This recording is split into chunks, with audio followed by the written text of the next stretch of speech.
चलिए स्टार्ट करते हैं जलडमरू मध्य से। तो देखते हैं मलक्का स्ट्रेट। मलक्का स्ट्रेट किस किस के बीच में है, तो हम यहाँ से कुछ एशिया वाले देख लेते हैं इंपॉर्टेंट। जैसे मलक्का स्ट्रेट है, यहाँ पे दिख रहा है ना। तो ये मलक्का, ये मलेशिया है, यहाँ सुमात्रा है। तो सुमात्रा और मलेशिया के बीच में ये कौन सा स्ट्रेट पड़ता है, मलक्का का स्ट्रेट पड़ता है। ये मलेशिया और यहाँ पे क्या है, सिंगापुर है। तो मलेशिया और सिंगापुर के बीच में अगर कौन सा स्ट्रेट पूछेगा तो जोहर स्ट्रेट है। वहीं सुमात्रा और जावा के बीच में कौन सा स्ट्रेट है, तो ये सुंडा का स्ट्रेट है। सुमात्रा और जावा के बीच में सुंडा का स्ट्रेट है। ये बोर्नियो द्वीप है और ये सेल्विस द्वीप है। तो बोर्नियो और सेल्विस के बीच में कौन सा स्ट्रेट है, मकस्सर स्ट्रेट। सेल्विस और बोर्नियो के बीच में मकस्सर स्ट्रेट। ये हमारा आता है फिलीपींस, ये ताइवान है। तो फिलीपींस और ताइवान के बीच में कौन सा स्ट्रेट है, ल्यूजॉन स्ट्रेट है, ल्यूजॉन स्ट्रेट। ये साउथ चाइना सी हो गया। इधर अंडमान सागर है, ये जावा सी है, फ्लोरिस सी, बांडा सी, आरापुरा सी, हिंद महासागर। ठीक है। अब जापान और साउथ कोरिया के बीच में कौन सा स्ट्रेट है, कोरिया स्ट्रेट या सुषमा स्ट्रेट।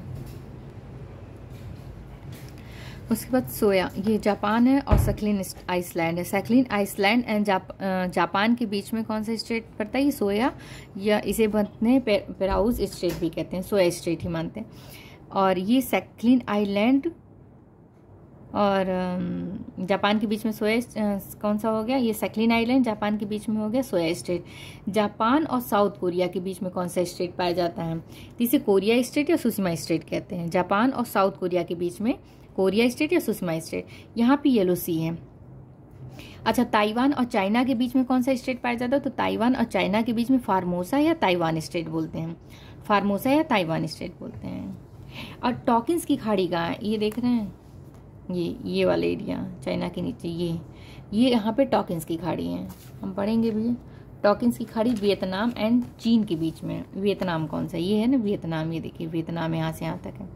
तो वियतनाम है और ये चाइना है। तो वियतनाम और चाइना के बीच में कौन सी खाड़ी पड़ती है, टॉकिंस की खाड़ी पड़ती है। और फारस की खाड़ी कहाँ है, हम ये देख लेते हैं। फारस की खाड़ी, फारस की खाड़ी से देखो ओमान टच नहीं करता, ये ध्यान दीजिएगा। फारस की खाड़ी है और ये गल्फ ऑफ ओमान है। यहाँ पे अदन की खाड़ी है, रेड सी है। हम यहाँ पढ़ेंगे कौन सी संधि है फारस की खाड़ी और गल्फ ऑफ ओमान के बीच में। यहाँ पे हारमुज है और इधर यहाँ पे बाबल मंडियो की संधि पाया जाता है स्ट्रेट। ठीक है। और बाकी स्ट्रेट जो बचे हैं वो देख लेते हैं। अच्छा, एक डोवर और डेविस में अंतर समझ में देख लेते हैं, क्लियर हो जाएगा स्ट्रेट। यहाँ पे डेविस जल संधि पाई जाती है। ठीक है। इधर ग्रीनलैंड है, इधर कनाडा वाला पार्ट होता है बिफिन की खाड़ी में, तो डेविस है, डेविस जल संधि यहाँ पाया जाएगा। और ये यूके है हमारा। ठीक है। ये हमारे यूके है, ये फ्रांस है। इधर उत्तरी सागर है, इधर इंग्लिश चैनल, मतलब हाँ इंग्लिश चैनल हो गया। तो इसके बीच में जो स्ट्रेट पाया जाता है उसको हम क्या कहते हैं, डोवर जल संधि। ये डोवर जल संधि, ये डेविस जल संधि है। पनामा, ये जो मैगलन जल संधि चिली को चिली से ही कनेक्ट करता है। और कौन सा सागर, चिली को चिली से ये अलग करता है मैगलन जल संधि। और दक्षिण अटलांटिक महासागर को प्रशांत महासागर से जोड़ता है मैगलन जल संधि। ये ओनली चिली में ही मिलती है। ये यहाँ पे पनामा सिटी था। तो पनामा सिटी में एक कृत्रिम कैनाल बनाया गया जिसे पनामा कैनाल कहते हैं। ये स्थल संधि भी है क्योंकि ये कोलंबिया को कोस्टा रिका से जोड़ता है और इधर अटलांटिक महासागर प्रशांत महासागर के बीच में। अब यहाँ देख लेते फ्लोरिडा जल संधि कहाँ पे है। ये वाला जो एरिया है यहाँ पे, ये फ्लोरिडा है, यूएसए का फ्लोरिडा है। यहाँ पे फ्लोरिडा की खाड़ी पाई जाती है, ये वाला एरिया। ये मैक्सिको की खाड़ी है, मैक्सिको की खाड़ी के अंदर यहाँ पे फ्लोरिडा की खाड़ी। तो फ्लोरिडा की खाड़ी है और इधर अटलांटिक महासागर है। तो जो फ्लोरिडा जल संधि है वो किसको इसको कनेक्ट करता है, फ्लोरिडा की खाड़ी को अटलांटिक महासागर से कनेक्ट करता है। ठीक है। बाकी ये हमने देख लिया था, हारमुज हो गया, यहाँ बाबल मंडियो हो गया, जो बाबल मंडियो रेड सी को हिंद महासागर से। और यहाँ पे अदन की खाड़ी है, अदन की खाड़ी और रेड सी। और ये हो गया हमारा हारमुज जो कि फारस की खाड़ी को ओमान की खाड़ी से जोड़ता है। ठीक है। तो लगभग अब देख लेते हैं कौन कौन से बचे। हाँ, एक यूरोप का बहुत पूछता है, वो देख लेते हैं। जैसे सी ऑफ एजो है, तो सी ऑफ एजो और ब्लैक सी के बीच में कर्च जल संधि है। ब्लैक सी और सी ऑफ मरमरा के बीच में बॉस्फोरस की जल संधि है। और सी ऑफ मरमरा और एजियन सी के बीच में डार्डनल्स की संधि है। तो याद रखना है, कर्च, बॉस्फोरस, डार्डनल्स। इधर एजोस है, फिर ब्लैक सी है, सी ऑफ मरमरा है, फिर एजियन सी है। ठीक है। अब देख लेते हैं कौन कौन सा है। मलक्का हो गया, मलक्का हम देख ही लिए हैं। कर्च देख लिए हैं। जिब्राल्टर अफ्रीका यूरोप के बीच में पता है यहाँ पे पाया जाता है, मैप में देख लेते हैं। जिब्राल्टर जल संधि यहाँ पे है, बेरिंग यहाँ पे है। और हारमुज देख लिए हैं, बेरिंग हो गया है, और डोअर डेविस देख लिए हैं, बाबल मंडे, बास्फोरस हो गया, और इधर जोहर भी हो गया, लोम्बोक जावा और हिंद महासागर के बीच में। लोम्बोक कहाँ था? जावा और हिंद महासागर, हाँ ये शायद कंप्लीट हो गया।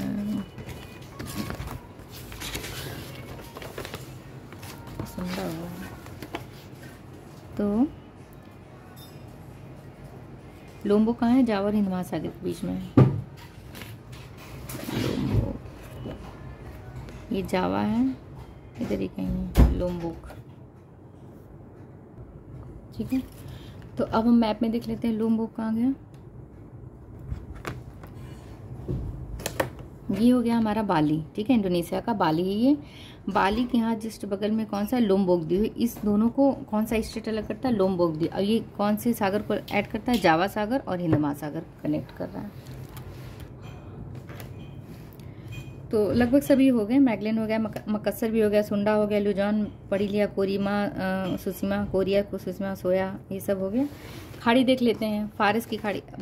मैप में ही देखें तो ज़्यादा अच्छा है। फारस की खाड़ी ये तो पता ही, फारस की खाड़ी यहाँ पे क्लियर कट यहाँ पता चले। चलो ये ठीक है, फारस की खाड़ी हो गई। ये ओमान की खाड़ी है यहाँ पे, और यहाँ पे क्या है? ओमान है, और यहाँ पे क्या है?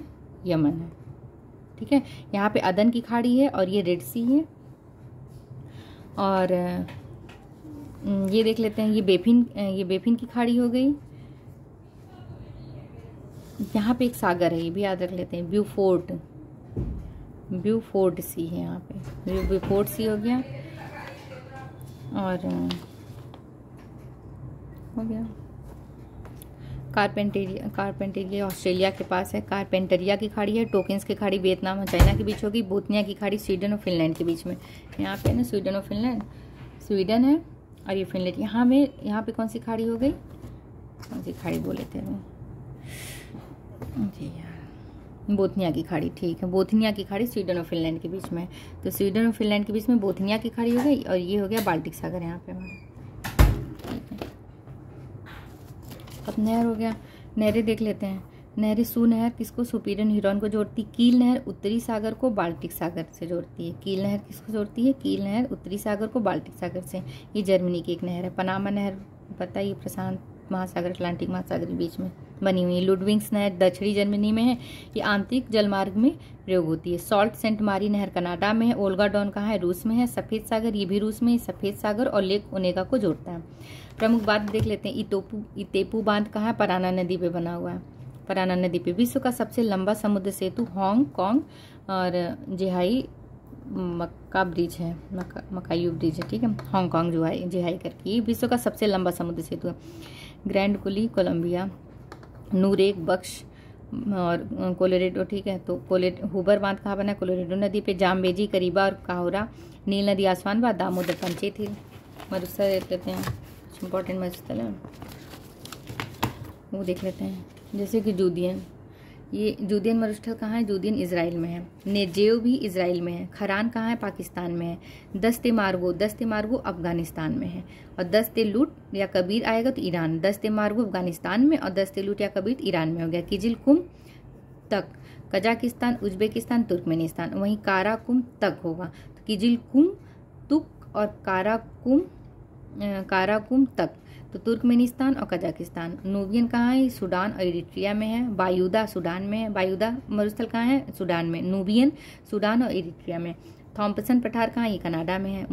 मोजावे यूएसए में है। सोनेरन, कोलोराडो ये सब यूएसए में। Red desert, great basin, Chihuahuan ये सब यूएसए में। चिहुआहुआन यूएसए और मैक्सिको के बीच में चिहुआहुआन मरुस्थल। अटाकामा ये चिली और पेरू की सीमा के बीच में। अटाकामा मरुस्थल चिली और पेरू, ये याद रखना, चिली और पेरू के बीच में है। पैटागोनिया अर्जेंटीना और चिली के बीच में है, पैटागोनिया का मरुस्थल। सेचुरा कहाँ? ये पेरू में ही है। ग्रेट विक्टोरिया ये पश्चिम दक्षिण ऑस्ट्रेलिया में है। तनामी पश्चिम उत्तरी ऑस्ट्रेलिया। ग्रेट सैंडो गिब्सन पश्चिमी ऑस्ट्रेलिया और लिटिल सैंडी ये भी पश्चिमी ऑस्ट्रेलिया। तो जो ग्रेट विक्टोरिया पश्चिम दक्षिण ऑस्ट्रेलिया में है। Great Victoria. तनामी मरुस्थल पश्चिम उत्तरी ऑस्ट्रेलिया और ग्रैंड सैंडी और गिब्सन ये पश्चिमी ऑस्ट्रेलिया में है। स्ट्रेलिंकी दक्षिण ऑस्ट्रेलिया में। अफ्रीका एंड यूरेशियाई मरुस्थलीय क्षेत्र के निर्माण का मुख्य कारण क्या है? उपोष्ण उच्च दाब की कोशिकाओं में अवस्थित है। ये उपोष्ण उच्च दाब की कोशिकाओं में अवस्थित है। व्यापारिक पवनों की आर्द्रता, पहुंच से दूरी, न कि उष्ण महासागर की धाराओं। ठीक है, वन देख लेते हैं हम। उष्णकटिबंधीय सदाबहार वन। उष्णकटिबंधीय सदाबहार वन ये कहाँ कहाँ पाया जाता है? अमेजन बेसिन, कांगो बेसिन और दक्षिण पूर्व एशिया में। दक्षिण पूर्व एशिया में और दक्षिण अमेरिका की 40% कवर करता है ये एरिया। उष्णकटिबंधीय वर्षावन, ये इसका जो मृदा पोषक तत्व होता है इसका अभाव होता है। मृदा पोषक तत्व थोड़ा सा इसमें कम पाया जाता है। वैसे ही उष्णकटिबंधीय वर्षावन में कठोर लकड़ियों वाले वृक्ष पाए जाते हैं, जैसे रोजवुड, आबनूस, महोगनी। ठीक है, तो उष्णकटिबंधीय वर्षावन ये काट देने पे शीघ्र हीलिंग नहीं हो पाते हैं पर्णपाती वनों की तुलना में। जैसे जिस तरीके से पर्णपाती वन की हीलिंग पावर ज़्यादा होती है, उसी तरीके से उष्णकटिबंधीय वन की नहीं होती है। अगर इसको काट देंगे तो शीघ्र हीलिंग नहीं पाया जाता। अच्छा, इसकी मृदा में पोषक तत्व का भी अभाव होता है जो उष्णकटिबंधीय वर्षावन वाले होते हैं। अब दूसरा देखते हैं उष्णकटिबंधीय पर्णपाती वन या मानसूनियन। इसका ये मुख्यतः कहाँ पाया जाता है? भारत में, उत्तरी ऑस्ट्रेलिया में, इंडोनेशिया या मध्य अमेरिका के बड़े हिस्से पर ये पाया जाता है ज़्यादातर। इसका प्रमुख वृक्ष देख लेते हैं, साल, सागौन, नीम, शीशम, ये सब उष्णकटिबंधीय पर्णपाती वन के वृक्ष हैं। भूमध्य सागरीय वन ये मध्य अक्षांशों में महाद्वीपों के पश्चिमी एंड भूमध्य सागर के समीप पाया जाता है, और प्लस यूएसए के कैलिफोर्निया में एंड दक्षिण पश्चिम ऑस्ट्रेलिया में और इटली में। तो अगर इस एरिया पूछेगा कि भूमध्य सागरीय वन कहाँ कहाँ पाए जाते हैं, तो ये मध्य अक्षांश में जाएंगे और फिर महाद्वीपों के दक्षिण पश्चिम किनारों मध्य अक्षांशों में महाद्वीपों के पश्चिमी एवं दक्षिण पश्चिम किनारे पे, पश्चिम की साइड कोई भी महाद्वीप है मध्य अक्षांश में, तो पश्चिम साइड एवं दक्षिण पश्चिम की किनारे पर भूमध्य सागरीय वन ज़्यादातर पाए जाएंगे। कुछ जैसे ये हो गया यूएसए कैलिफोर्निया में पाया जाता है, दक्षिण पश्चिम ऑस्ट्रेलिया में, इटली में इस पाया जाता है। इसके प्रमुख वृक्ष कॉर्क, ओक, जैतून, आलू बखारा, प्लम, चेस्टनट, पाइन, ये सब आदि। शीतोष्ण सदाबहार वन ये मध्य अक्षांश महाद्वीपों के पूर्वी किनारे, जहाँ ये भूमध्य सागरीय वन मध्य अक्षांश के महाद्वीपों के पश्चिमी या दक्षिण पश्चिमी पे, वहीं शीतोष्ण सदाबहार वन ये पूर्वी किनारों पे, मध्य अक्षांश में जाएंगे फिर महाद्वीपों के पूर्वी किनारे पे पाया जाएगा। दक्षिण पूर्व अमेरिका हो गया, दक्षिण चीन हो गया और दक्षिण पूर्वी ब्राजील, इन एरिया में ज़्यादा पाया जाता है शीतोष्ण सदाबहार वन। कहाँ कहाँ? दक्षिण पूर्व अमेरिका, दक्षिण चीन, दक्षिण पूर्वी ब्राजील। कठोर एंड मुलायम दोनों प्रकार और चौड़ी पत्ती वाले होते हैं ये। ठीक है, तो शीतोष्ण, अब हम ये देखें भूमध्य सागरीय वन ये मध्य अक्षांशों के पश्चिमी एवं दक्षिण पश्चिमी किनारों पे मिलता है, वहीं शीतोष्ण सदाबहार वन पूर्वी किनारों पे और शीतोष्ण घास स्तर ये मध्य अक्षांशों के भीतरी महाद्वीपों के भीतरी भाग में पाया जाता है। और वहीं शीतोष्ण जो कोणधारी वन है ये विश्व में सर्वाधिक क्षेत्र आच्छादित किए हुए हैं। इसको टैगा बायोम भी कहते हैं। शीतोष्ण कोणधारी वन को ये 50 से 60 डिग्री अक्षांश के बीच में पाया जाता है, 50 से 60 डिग्री। टुंड्रा एंड पर्णपाती वनों के बीच में, टुंड्रा एंड पर्णपाती वनों के बीच में। उत्तरी अमेरिका तथा यूरेशिया में जो शीत महाद्वीप हैं अथवा उपध्रुवी जलवायु प्रदेशों में पाया जाता है, जैसे कनाडा, यूरोप, अमेरिका, एशिया का जो पार्ट उपध्रुवी एरिया में आता है वहाँ पाया जाता है। और प्रमुख इसके वो देख लेते हैं, चीड़, देवदार, फर, हैमलॉक, स्प्रूस। चीड़, देवदार, फर, हैमलॉक, स्प्रूस कोणधारी।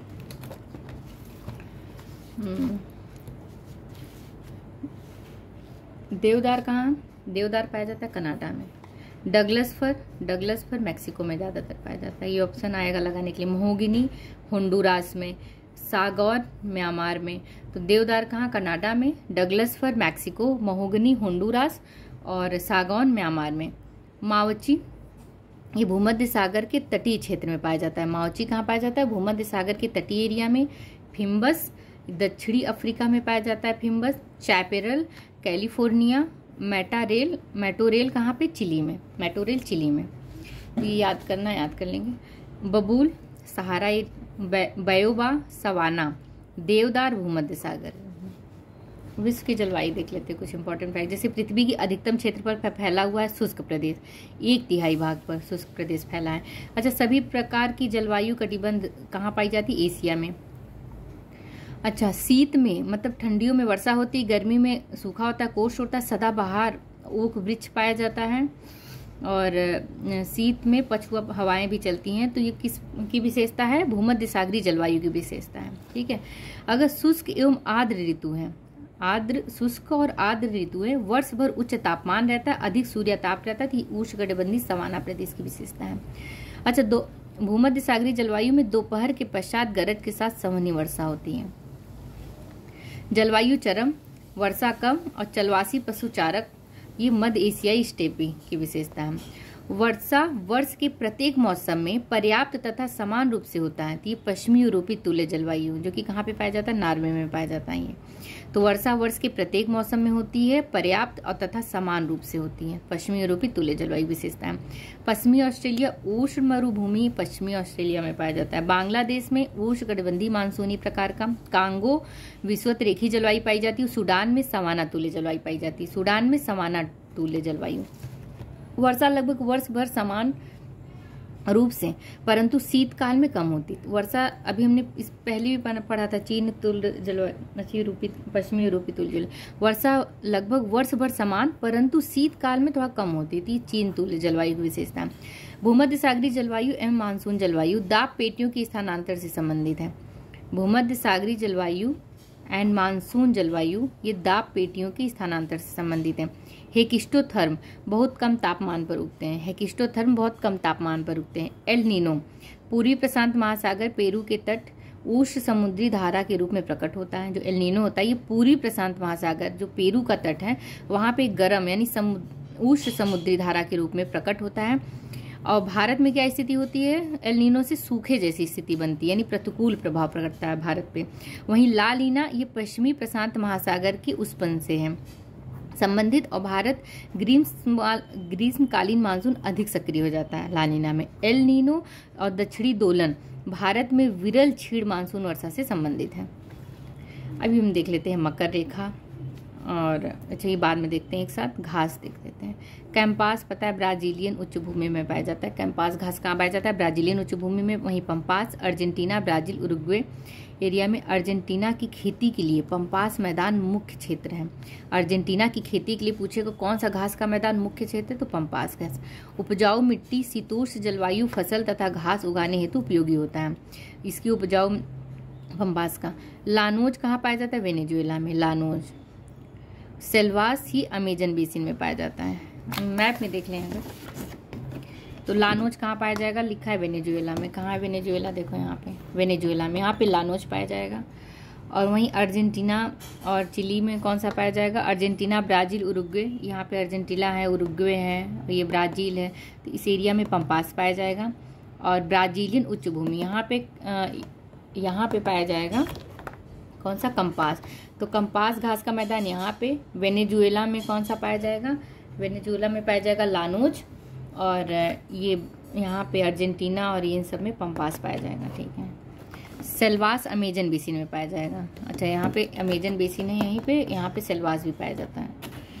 शीतोष्ण कटिबंधीय घास मैदान प्रेरीज, पंपास, वेल। अच्छा, कौन कौन से घास का मैदान पूछता है कि वो है शीतोष्ण कटिबंध में पाया जाता है। शीतोष्ण कटिबंधीय वाला घास मैदान है। तो प्रेरी जो कि पता है यूएसए में पाया जाता है, तो ये शीतोष्ण है।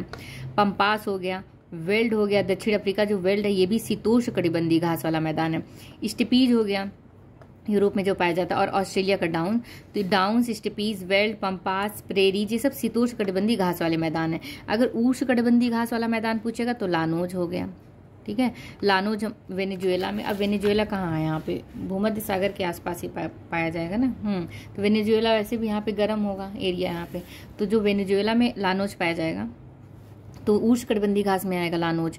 वहीं कंपास भी जो होता है, और पार्कलैंड और सवाना ये सब उच्च कटिबंधीय घास है। लानोज, कैंपास, पार्कलैंड और सवाना। आगे बढ़ते हैं। अच्छा, इसको देखने से पहले कुछ नदी ये देख लेते हैं सबसे पहले। North America. अच्छा, इसका कर्क रेखा से किस किस देशों से? भूमध्य रेखा और मकर रेखा। तो हम कर्क रेखा पहले देखते हैं। कर्क रेखा के लिए नॉर्थ अमेरिका से कौन कौन सा देश? अफ्रीका से एक एक करके देखेंगे। तो इसके लिए फार्मूला याद कर लो, मैक्रोनी बनाओ। अब मैप में भी देखते हो यहाँ पे मैक्रोनी बनाओ मैक्सिको और बहामास, इससे फार्मूले से याद आएगा कि कर्क रेखा 2 जगह से गुजरती है, नॉर्थ अमेरिका के, एक मैक्सिको से और बहामास से। तो ये है मैक्सिको, यहाँ पे है, ये दिख रहा है मैप में, मैक्सिको है यहाँ से, ये बहामास है। तो मैक्सिको बहामास से ये जो कर्क रेखा देखो मैक्सिको से गुजर रही है ना कर्क रेखा, तो कर्क रेखा मैक्सिको, नॉर्थ अमेरिका के मैक्सिको और बहामास से गुजरती है केवल।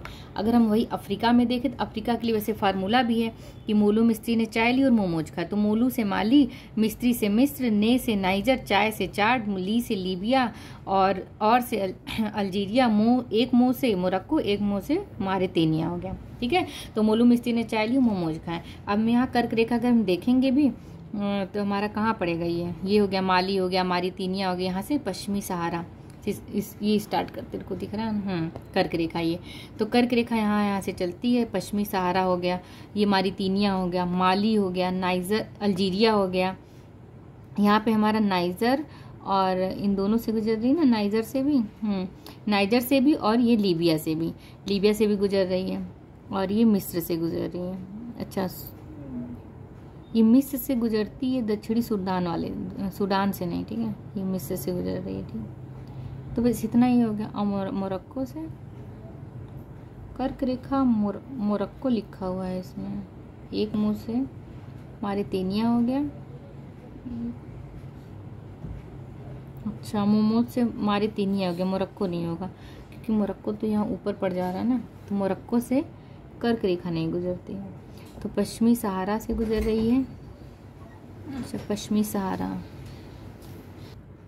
चलिए, तो ये क्लियर हो गया। अब ये जो यहाँ पे हम एक सेकंड यहाँ पे देखते हैं, ये पे जो कर्क रेखा हमने देखा ये पश्चिमी सहारा है, तो मोरक्को से कर्क रेखा नहीं गुजरती, लेकिन मोरक्को इस पश्चिमी सहारा पे अपना दावा मतलब करता है, तो यहाँ से गुजरती है, तो डायरेक्ट मोरक्को से गुजरती नहीं है कर्क रेखा। तो पश्चिमी सहारा हो गया मारितानिया, माली, अल्जीरिया, नाइजर, लीबिया, चाड, और ये मिस्र हो गया, ये सूडान से नहीं गुजरती, मिस्र से, तो ये अफ्रीका वाले देश हो गए। अब एशिया के लिए हमने क्या ट्रिक बनाया था, अरेबियन ताई रात में आम चीनी भरकर भागी, अरेबियन ताई रात में आम चीनी, तो अरेबियन से क्या हो गया सऊदी अरब, ताई से ताइवान हो गया, रात में संयुक्त अरब अमीरात हो गया, और म्यांमार और ओमान, चीन, भारत, और भागी से बांग्लादेश, भरकर भारत हो गया, चीनी से चीन हो गया, आम से ओमान हो गया, और मे से म्यांमार था, ये मे से म्यांमार हो गया।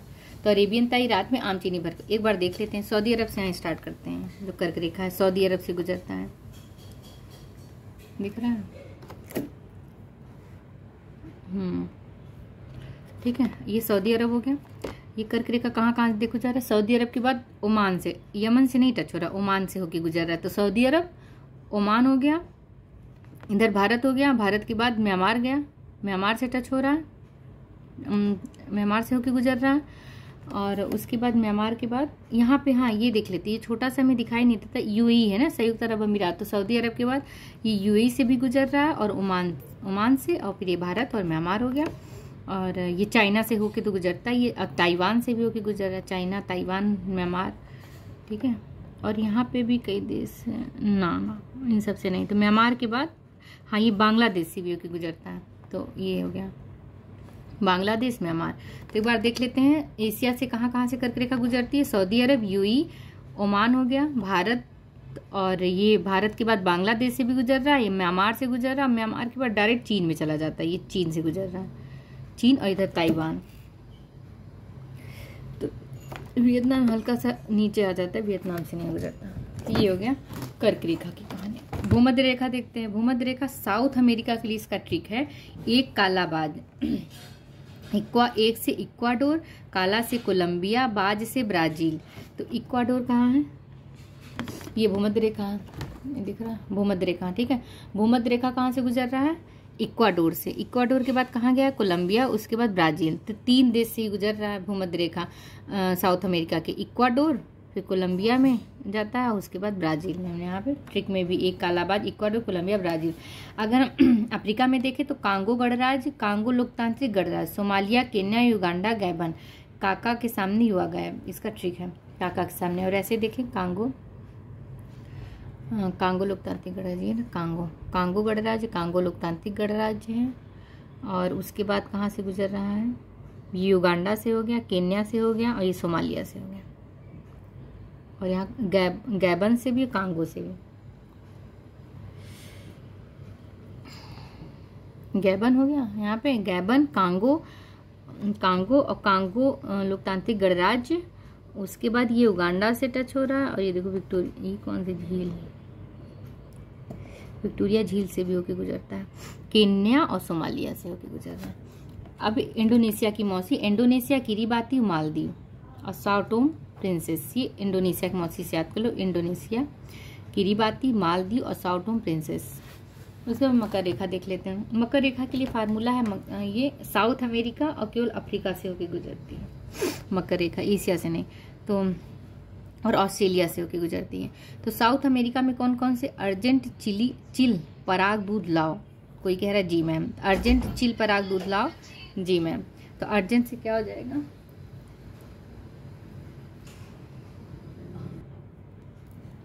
अर्जेंट, चिल, पराग, दूध, लाओ, जी मैम। तो अर्जेंट से क्या हो गया, अर्जेंटीना, चिल से क्या हो गया, चिली, और पराग से हो गया पराग्वे, और जी मैम, जी से क्या हो गया, जी से ब्राजील, जी आ रहा है ना ब्राजील में।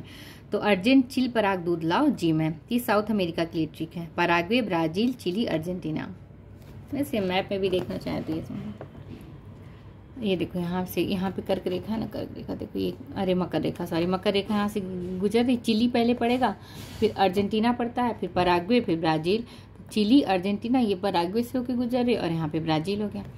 और यही अगर हम अफ्रीका में देखें तो अफ्रीका के लिए क्या ट्रिक था, सावन का मेगा डील। क्या है सावन का मेगा डील, फ्री का मोजा बाई करो, फ्री का मोजा बाई करो, सावन का मेगा डील, फ्री का मोजा बाई करो। तो सावन से क्या हो जाएगा, बोत्सवाना, मोजा, और मोजा से क्या हो गया, मोजाम्बिक, फ्री का दक्षिण अफ्रीका, मोजा से मोजाम्बिक, और सावन का नामीबिया हो गया, बाई करो से बाई से नामीबिया हो गया, और मेगा डील से मेडागास्कर हो गया।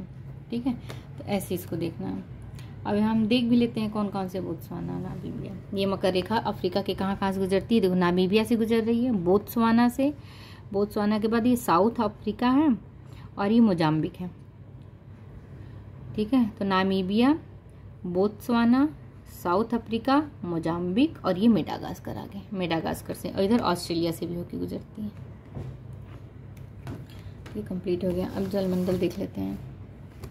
जलमंडल में कुछ कुछ इम्पोर्टेंट पॉइंट्स हैं, उसके बाद नदी। ठीक है, तो जलमंडल में क्या क्या इंपॉर्टेंट है, समुद्र तल पर पृथ्वी केंद्र के सबसे निकट कौन सा, उत्तरी ध्रुव के पास आर्कटिक महासागर की तली। डेटम रेखा, ये 36 रेखा है, इसकी ऊंचाई और गहराई की माप के लिए यूज होता है।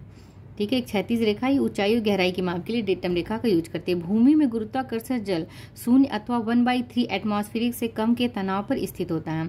कोशिका जल 1/3 से 3 एटमॉस्फेयर दबाव के बीच पाया जाता है। ठीक है, तो केशिका जल 1/3 से 30 एटमॉस्फेरिक दबाव के बीच पाया जाता है। 100% जल है मान लो, तो इसमें से 97% हो गया खारा, जो कि महासागरों में, 3% अलावर शुद्ध जल।